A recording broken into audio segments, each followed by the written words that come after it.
Karena nggak harus melewatin 4 tahun yang mungkin ada konten fillernya gitu kali ya orang bilang ya.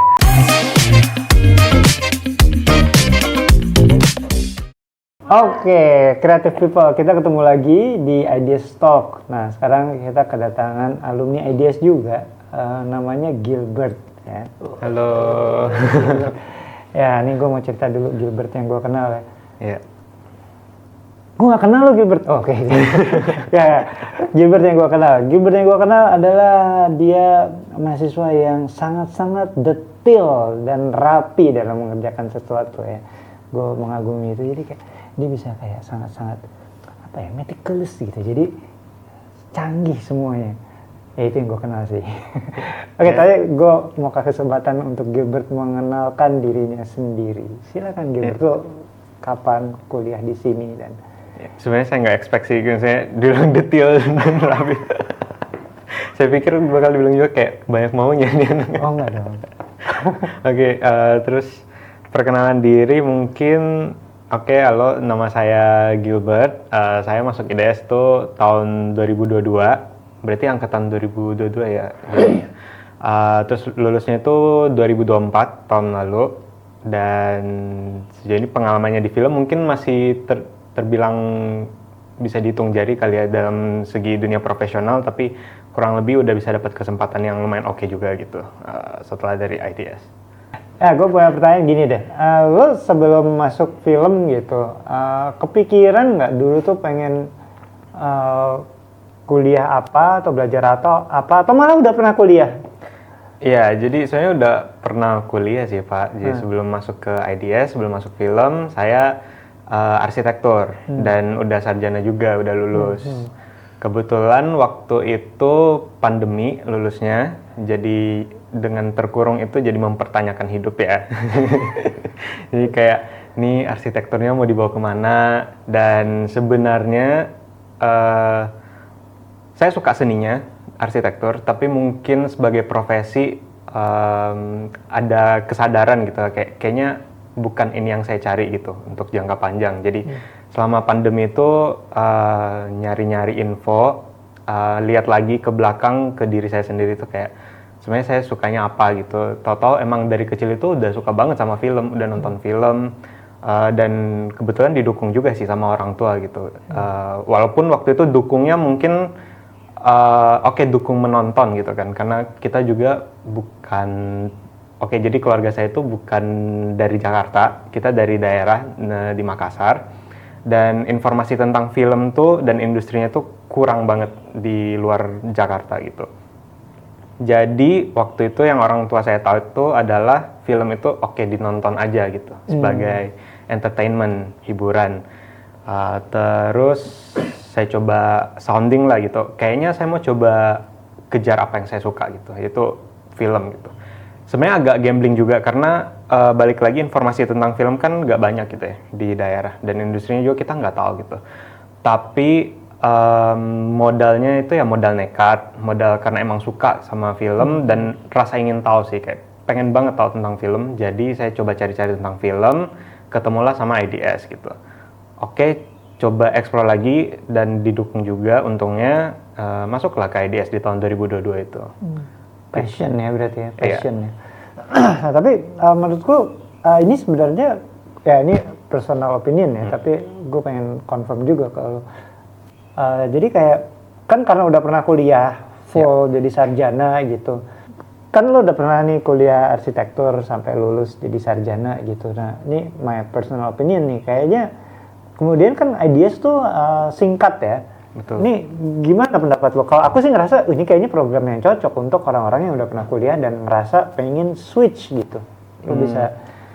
Kalau dari perspektifku sendiri, mungkin karena udah punya pengalaman merasakan 4 tahun kuliah itu seperti apa, udah tau lah kira-kira suasananya kayak gimana. Jadi ketika mencari sekolah film itu saya emang bener cari yang mau hands on gitu, cari yang beneran.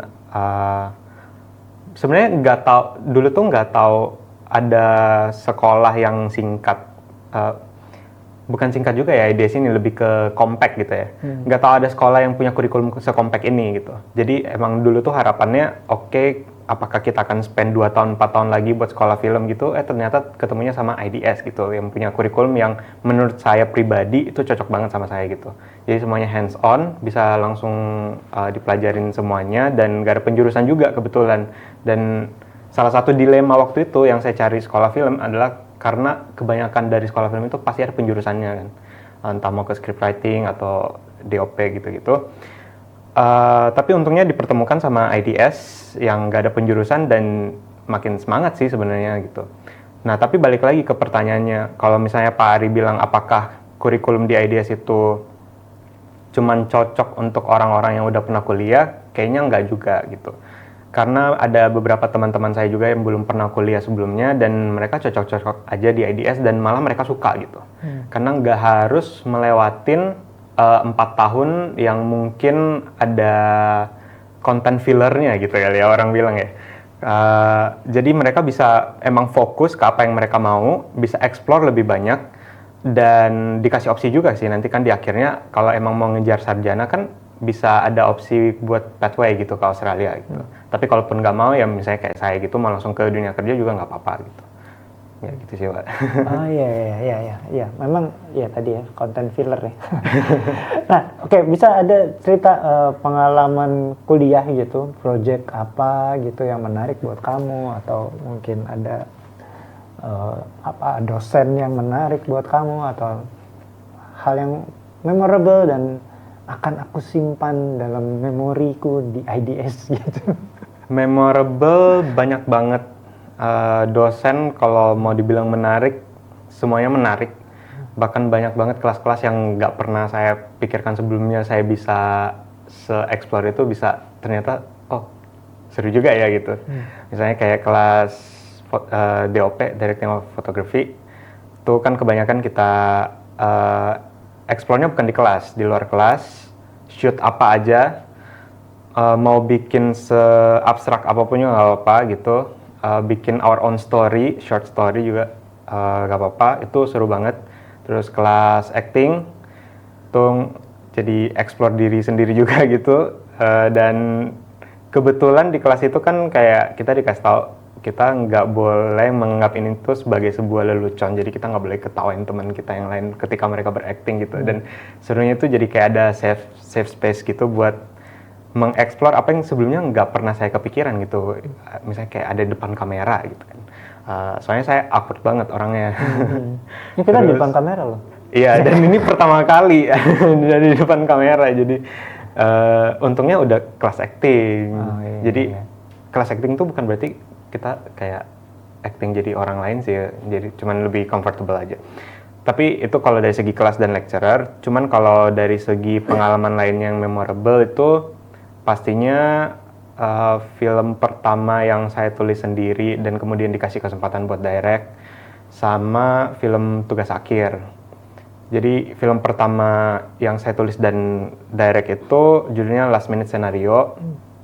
Karena kelas saya cenderung kecil ya, dari segi size-nya, orang-orangnya butuh lebih banyak effort dan lebih cekat dalam mengeksekusi project-project kayak bikin film pendek gitu-gitu atau dan kebetulan di Last Minute Scenario itu berapa ya? Jadi isinya cuma 4 orang doang gitu. Ada 2 aktor dan 2 orang di belakang kamera gitu. Nah terus yang menjadi tantangan menariknya adalah gimana caranya saya bikin cerita yang bisa dieksekusi sama 4 orang ini. Nggak butuh apa ya, kayak biar nggak kewalahan gitu kok. Jadilah cerita itu, jadi saya bikin ceritanya itu seakan-akan mereka lagi kayak webcam. Kejadiannya itu ada di layar komputer, si karakter utama dan mereka lagi kayak webcam gitu berinteraksi. Jadi secara shot sederhana, tapi mungkin dari segi editingnya itu butuh effort lebih banyak, which nggak apa-apa karena dikasih waktu yang lumayan banyak juga buat proses editing itu. Dan untuk hasil akhirnya sih saya lumayan senang sih gitu, bahwa dengan grup kecil ini tuh bisa menghasilkan karya yang menurut saya waktu itu tuh udah bagus gitu. Dan sesuai dengan resources yang kita punya gitu. Kemudian yang memorable berikutnya adalah yang tugas akhir, bikin cerita ibu-ibu mau jadi penyanyi dangdut, ibu rumah tangga mau jadi penyanyi dangdut gitu kan. Judulnya Senandung Ria Dewi Puspita, dan itu serunya karena pertama kali bisa explore dari segi acting juga dan directing. Kebetulan dapat teman-teman dari yang emang familiar dengan teater gitu. Jadi cara ngedirect teman-teman yang familiar dengan teater dengan ngedirect aktor-aktor mungkin yang emang kebiasaannya depan kamera langsung gitu, itu lumayan beda. Dan ada unsur musik-musiknya juga dikit, walaupun kayaknya nggak tergolong musikal gitu ya, tapi ada musiknya di awal dan di akhir. Itu seru juga, bisa collab juga sama teman-teman dari angkatan bawah. Terus apa lagi ya memorable, dan jadi kayak untuk pertama kalinya kita tuh ngerasa satu angkatan itu jadi punya satu karya yang bisa kita senangi bersama gitu. Karena walaupun tugas akhirnya kan dibagi 2 kelompok kan, jadi kelompok A, kelompok B. Tapi kelompok sebelah itu bisa punya rasa kepemilikan juga ke karya yang kelompok A, dan saya juga bisa punya rasa kepemilikan ke karya-karya mereka gitu. Dan ya itu hal yang paling memorable sih. Dan di screening juga kan akhirnya, jadi seru juga. Iya. Nah, oke, kalau dari apa yang kamu pelajari di IDS gitu, nah kemudian kamu sekarang udah lulus dan kemudian udah beberapa kali ikutan project gitu. Apa skill yang paling menurut kamu paling berguna yang kamu pelajari di IDS yang kemudian nih di dunia kerja aku kepake banget nih gitu? Skill yang paling berguna tentunya cara berinteraksi dengan talent-talent, dengan teman-teman dari departemen lain, itu sangat berguna. Pertama karena kalau di IDS itu kan kita dikasih ilmu juga terkait departemen lainnya. Jadi kita nggak buta-buta tentang kerjaan mereka tuh apa sih gitu. Jadi waktu masuk ke dunia kerja, ketemu dengan syutingan beneran, saya udah tahu gitu. Waktu itu saya dapat kesempatannya di art department. Jadi saya udah tahu gitu, misalnya di departemen yang ngurus talent gitu, mereka harus seperti apa suasananya supaya talentnya bisa nyaman gitu. Departemen kamera, mereka butuhnya apa, mereka sekarang lagi ngapain gitu, lagi set kamera kah atau lagi break aja gitu mungkin. Terus kapan nih si art bisa masuk gitu ke dalam set. Nah itu sangat-sangat membantu sih. Jadi intinya adalah yang paling berguna menurut saya itu sejauh ini adalah kesiapannya di lokasi langsung gitu. Jadi ketika masuk ke lokasi kita nggak kayak meraba-raba lagi gitu. Jadi udah bisa langsung kerjaan saya seperti ini, tapi saya juga bisa menghargai orang lain yang emang lagi mau mengerjakan kerjaannya dia gitu. Jadi kolaborasinya itu bisa terbangun banget. Oh iya. Jadi ya itu kan penting ya, karena kayak tiba-tiba kamu bisa langsung fit gitu ya dengan chemistry yang ada di sekitar situ, karena kamu bisa empati dengan nih kerjaan dia begini pasti akan butuh begini gitu. Betul. Oke. Kalau misalnya kamu bisa cerita nggak gimana sih kira-kira apakah IDS tuh membantu kamu dalam dunia kerja karena kamu masuk ke IDS, bisa cerita itu? Membantu banget sih Pak. Dari segi teknis juga kan ya balik lagi, yang saya rasa sejauh ini tuh saya jadi punya kemampuan kayak bunglon gitu lah. Setelah masuk di IDS ya, jadi karena kita paham banyak, diajarinnya itu nggak cuma satu hal doang, nggak cuma satu jurusan doang. Jadi ketika suatu saat misalnya, coba dong kamu tolong bantu cover bagian kamera gitu, bisa. Coba kamu tolong cover bagian penulisan, bisa gitu. Coba kamu tolong yang bagian art gitu juga bisa gitu. Ya walaupun kembali lagi ke masing-masing orangnya, mau dieksplor sejauh apa lagi gitu di luar kelas, di luar apa yang diajarkan di IDS. Tapi untungnya sejauh ini tuh sangat-sangat seru, sangat-sangat membantu juga sih. Walaupun perjalananku tuh belum panjang sih Pak, dari lulus ya sampai sekarang. Tapi sejauh ini oke sih. Oke. Kamu kan pertama kali ya yang ada magang ya, kalau nggak salah. Kamu bisa cerita nggak magang di Paragon Pictures? Ya? Oh iya betul. Jadi sebenarnya magang di Paragon Pictures itu sebuah privilege kali ya, bisa dibilang yang dikasih ke kita yang belajar di IDS. Magangnya itu lebih ke script writing. Waktu itu kita belajar mengolah cerita, belajar mengolah karakter, bikin deck, cara kita presentasi ke produser, cara kita percaya dengan ceritanya, itu yang paling penting sih. Gimana caranya percaya sama ceritanya, jadi ketika kita kasih tahu ke produser, kita pitching, itu produser juga jadi percaya gitu. Walaupun mungkin ya sebagai anak magang masih perlu banyak belajarnya lagi, tapi at least untuk melihat cuplikan-cuplikan seperti itu tuh berguna banget buat dunia kerja gitu. Ya, kurang lebih. Iya, tapi apa take out, maksudnya apa hal paling berguna yang kamu rasa ya selain tadi ya cuplikan-cuplikan itu yang kamu magang di Paragon Pictures? Ya sebenarnya lebih ke itunya sih, yang cara bikin ceritanya itu sih Pak.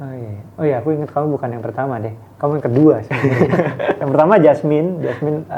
Oh iya, ada Jasmine. Iya, Jasmine kan dulu magang di Paragon Pictures juga dan kemudian jadi penulis ya saat ini. Iya. Aku pengen tanya project kamu setelah lulus dari IDS gitu ya. Ya walaupun kamu bilang kamu belum lama ya. Iya. Apa yang paling sejauh ini menarik untuk kamu? Oke, jadi setelah lulus dari IDS untuk project film, akhir tahun kemarin sampai awal tahun ini tuh saya dapat kesempatan buat join di sebuah produksi lah di bagian art department-nya. Filmnya belum rilis, masih akan rilis di tahun 2026, dan kebetulan itu produksi dari Netflix gitu. Sebenarnya lebih ke punya dapat kesempatan bisa langsung join dengan departemen yang memang saya suka banget gitu, art. Dan waktu kerja kan kita ada masa pre-production gitu, kayak di kantor, bikin setnya, bikin desainnya, grafisnya.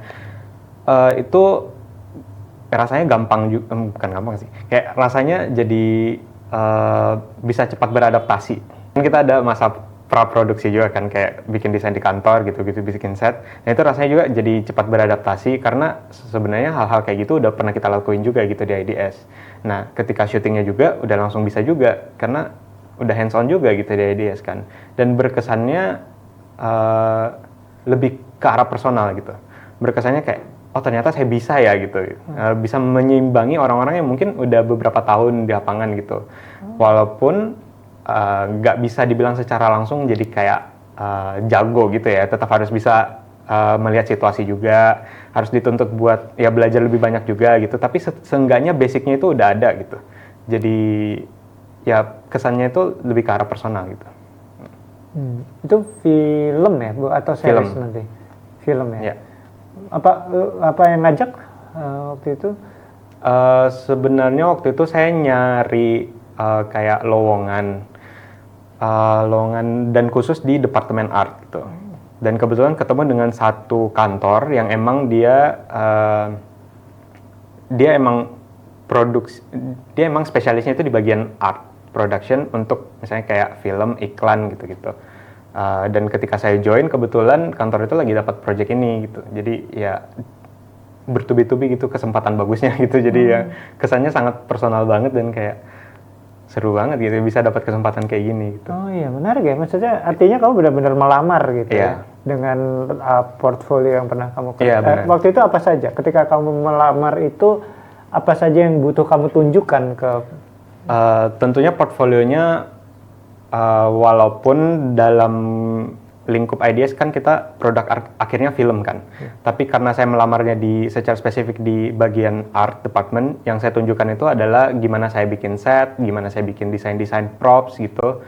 Dan yang saya tunjukin itu dari hasil-hasil yang ada di IDS sih, dari film-film pendek yang udah kita pernah buat. Dan ya keterima gitu. Keren ya, gitu. Maksudnya rancangan hasil kuliah kita dinilai cukup dinilai cukup baik gitu untuk sebagai kamu bisa diterima di situ gitu. Wah itu ini hal baru nih, artinya level kita di tugas kuliah itu cukup cukup bisa bersaing dengan bagaimana di industri juga melakukan homeworknya ya, melakukan persiapan preps untuk kita pas lagi kita mau syuting. Oke. Nah, ada tips nggak buat orang yang mau kuliah film atau secara spesifik kalau bagaimana kamu mengajak orang kuliah di IDS? Pertama buat mau kuliah filmnya dulu ya, karena mau kuliah film sendiri itu berarti mau punya rasa ingin tahu yang besar. Menurut saya itu tanggung jawab yang paling besar sih kalau mau kuliah film. Karena waktu yang dihabiskan buat belajar film itu sama aja, misalnya kita bilang kayak kita mau belajar jadi kayak dokter atau belajar jadi kayak arsitek gitu, itu sama aja gitu. Dan punya rasa ingin tahu itu jadi modal yang besar banget, terutama seenggaknya buat aku personal gitu ya, yang bawa aku bisa berhasil gitu setelah selesai sekolah, sepanjang masa sekolah di IDS dan sampai selesainya itu adalah rasa ingin tahu yang besar. Jadi itu yang paling penting kalau mau sekolah film. Kedua, kalau misalnya mau sekolah di IDS, yang bisa saya bilang adalah pertama itu coba kulik dulu kurikulumnya gitu. Oke, mungkin orang bilang sekolah di IDS itu singkat, cepat, kan bisa cepat lulus, nanti bisa langsung kerja, segala macam. Tapi yang paling penting menurut saya itu kurikulumnya dan pengajar-pengajarnya. Dan kebetulan yang saya dapat selama ini itu bagus-bagus semua, dalam arti tepat guna, tepat fungsi gitu. Selain itu mungkin kalau mau ngajak orang sekolah di IDS, ya mungkin selain unique selling point yang tadi, berikutnya yang saya mau bilang adalah jangan takut buat explore, karena di IDS itu kita nggak pernah dibatasin. Mau explore sejauh apa, itu boleh banget. Karena nggak ada kesempatan lain di luar lingkup belajar gitu, lingkup sekolah, kita bisa explore sejauh apa yang mungkin pernah aku explore di IDS gitu. Karena saya sendiri udah pernah rasa gitu kan, apa yang saya explore di IDS belum tentu juga bisa punya level yang sama yang saya explore di dunia kerja gitu. Terus ya networking ya sih Pak, jadi kayak bisa kerja sama dengan angkatan atas dan angkatan bawah, itu jadi kayak berkat yang terselubung juga sih, karena bikin film itu kan kayak satu kampung harus dibareng-barengin gitu kan, nggak bisa sendiri-sendiri gitu. Dan untungnya di IDS juga orang-orang yang saya ketemu itu juga pada mau collab, mau saling membantu, adik-adiknya membantu, kakak-kakaknya juga membantu gitu kan. Jadi ya serunya sih di situ gitu. Kamu ada rencana apa ke depannya nih? Rencananya pastinya tetap di bagian seni, bagian desain karena emang saya suka gitu. Tapi nggak menutup kemungkinan juga buat explore hal-hal lain di luar itu. Sejauh ini sih saya belum sentuh di bagian producing, tapi mungkin ada ketertarikan juga ya buat keluar dari zona nyaman dari dunia desain ini, mungkin bagian producing. Tapi ya sebenarnya secara garis besar juga masih ya will see gitu. Oke, ya udah, semoga kamu lancar dan sukses di apa yang kamu rencanakan. Terima kasih sekali Gilbert sudah hadir di Ideas Talk kali ini ya. Terima kasih juga sudah diundang. Sampai jumpa kalau gitu, Creative People. Makasih Gilbert. Makasih Pak.